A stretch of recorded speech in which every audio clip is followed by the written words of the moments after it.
Okay, good morning, everybody. As you can tell, it's morning. I should show on the other side of me. Where the sun is coming up. There's like a chemtrail going right through it. Yeah. Anyway, this video is going to be about basically after you've gone no contact with your family, if you're one who has, the whole family.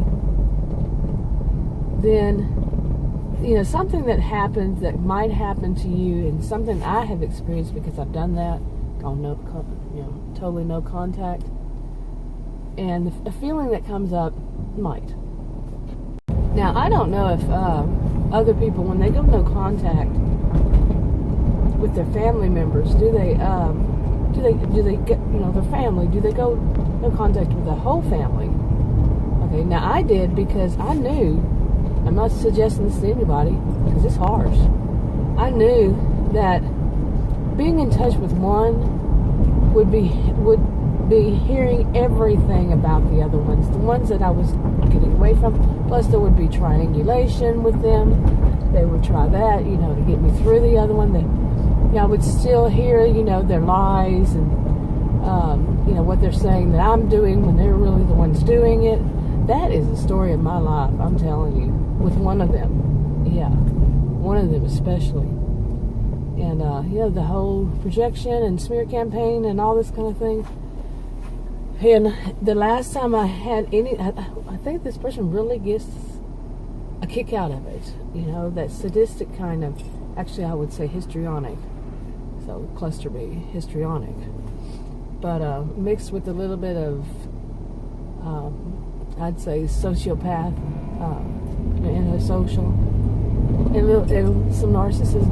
Yeah. But she was diagnosed with borderline. So yeah. And yes, I know I was saying this person, then says she. But yeah, I've already done videos about her. So anyway, when you go no contact. Now, see, like I said before in another video, I've gone no contact years ago.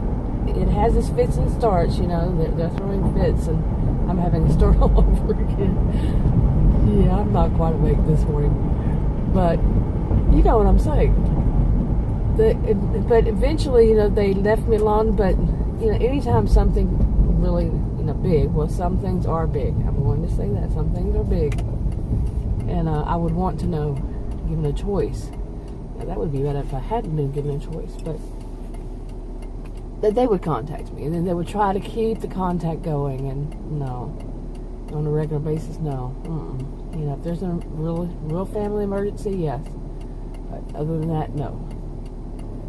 So, after that, I, just more recently, I do speak to one, not too often, really. She's the one that I wouldn't think of as just so bad, but I'm talking maybe once every few months, 6 months maybe, I don't know, but there's still that.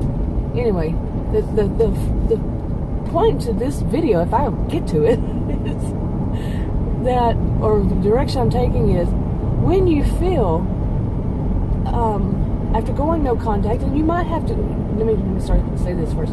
You might start to realize that your world is filled with people who are, these days people call them, narcissistic. I think that's just another word for abusive these days.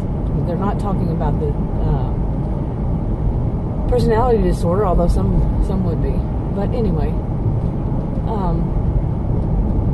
you might see in your world that, in your surroundings, your group of friends, your whatever, that there are a lot of these narcissistic type people. And you may feel a need to just get them out of your life. To restart, to tell yourself, I'm getting, stop the crazy train, I'm getting off of the next stop, it's, or I'm getting off the train,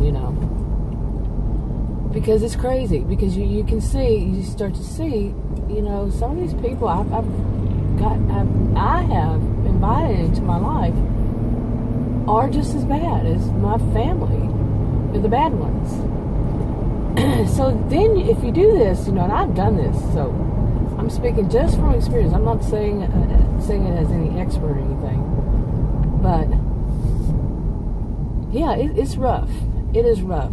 It's cleansing. It's, it was good for me. It gave me a chance to, it gave me a chance to be able to focus on myself, But to heal from this. To see what's, it was a lot. And people think, hey, it's your family that should have ended. No, they're still in your life, even when you're older, unless you go no contact or they're no longer alive. Yeah, you're telling me to get to the point, right? But you can see it in the title more than likely. What it is, once you do that, you get these toxic, narcissistic type people out of your life, finally, and you're going through this with a healthcare professional, mental health care professional, qualified one, who's helping you through these stages, and that's what y'all agree on, is to go through this. And then what might happen? And once you get these, as many as you can, you can't always. You have work and stuff like that. Something. Maybe you're part of a group. But you get them out of your life, and then what happens? And I'm going to tell you this from personal experience, and it just really hit home with me. Pardon that, hit home.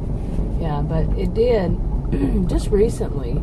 Again, I felt something like this before, but not this hard. Okay, and the feeling was that, that a problem for me is that I don't have anybody to care for. Okay, now let me say a little more than that. But let it sink in for a moment. Have you ever felt that? A lot of people are more self-centered. They say that there's nobody to care for me. But have you ever felt that there's nobody you can care for? Now, some people are going to talk about codependency and stuff like that, and I'll be the first to say, yeah, you have somebody to care for yourself. And that's the person you should be concentrating on, to get through this. But yeah, I'm more, understanding than just to stop it there, but to say there could be this feeling of I have nobody to care for. And at what I'm going to add to this is at that level, at that degree, to that extent, to that deepness, to care for. Now, you can have a significant other. I'm not trying to say that they're insignificant, but there is a feeling, a bond, and I think many of us know that. Sociobiologists, cultural anthropologists, these sorts might tell you, explain it to you in great detail of why it is we have this close bond with family, even if we really can't stand them. Okay, I just went in and out of the store. The cashier that I wound up with was a young man, and he was real hyper. I said, somebody had a Red Bull this morning. He said he didn't really pause that much, and he said, yeah, he said, I only take it whenever I really need it, and it's the end of my shift, and I'm not take it but drink it. It's the end of my shift, and I'm ready to go home, and but I think for just a second maybe I stunned him. But anyway, yeah, I don't have that much of a filter, as you see, but to stop myself from saying stuff like that. But anyway, that was my squirrel moment for this video. Maybe I should start doing squirrel moments, since I already do anyway. But back to the subject where I don't know where I left off. I don't remember. But I was talking about, when you feel like you don't have somebody to care for. Okay. Like I said, you and your counselor, your qualified healthcare professional, working on what, work it through. My opinion is, for what's happening to me, is it is that feeling, because we kids, some of us, we get so used to taking care of other people, which some people will say that's wrong, and all this. I really don't make any apologies for being someone who takes care of other people. I know there's there's codependency, and you can go too far. Some people go too far, but if I take care of somebody and they don't take care of, they don't offer something back, I don't want to be transitional about it, the transaction kind of thing. I meant to say, but they're not giving me at least respect, for what I'm doing, or these are people who need it, of course, I'm talking about. Then you stop it. There's a point where you've gone too far in it, but I think we need to be in a world where people take care of one another. Where do we go? We lost that. But yeah, anyway, back to that. You don't have anybody to care for you, or you feel like you don't have anybody to care for anymore. There's always yourself. But that's where I am. I've felt this, and I'm thinking that I'm getting to that time whenever I've already felt this once, that I can put people back into my life, get people back into my life, or develop new friendships or something like that. That just sounded too cold. It really sounded too cold. But I think some of you know what I mean, that you do distance yourself. And, whenever you're going through this, some people do, they're going through this recovery from all this. You distance yourself so you don't fill those voids with what could wind up being even worse people, until you get to know who you are and why you were in this. Do your work with your qualified healthcare professional. Why is this jangling back there so bad? But once you do that, and then you can start adding people back into your life, without running too much of a risk of getting more dysfunctional, toxic, narcissistic, cluster B types, whatever. You've been able to go through a stage of learning and understanding these are the types I should not, fall for it. I don't want to say fall for it, but I fell for some. You don't want those types back in your life.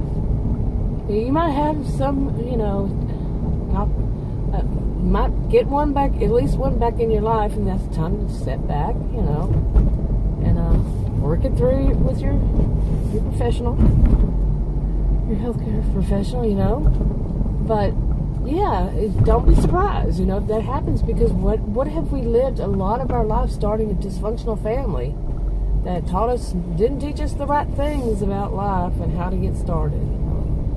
Anyway, this has been another one of my rambling, I have them every once in a while, or really rambling videos. But if you want to subscribe, I'm going to wrap it up. The person you need to be taking care of. In other words, the way I see it is yourself right now. The person you should be showing that care is yourself. Okay? That's just my opinion. You got your own qualified healthcare professional, talk it over with them. Anyway, enough of this video for now. I could say, if you want to subscribe, click the circle. If you want to watch another video on this channel, click on the rectangles.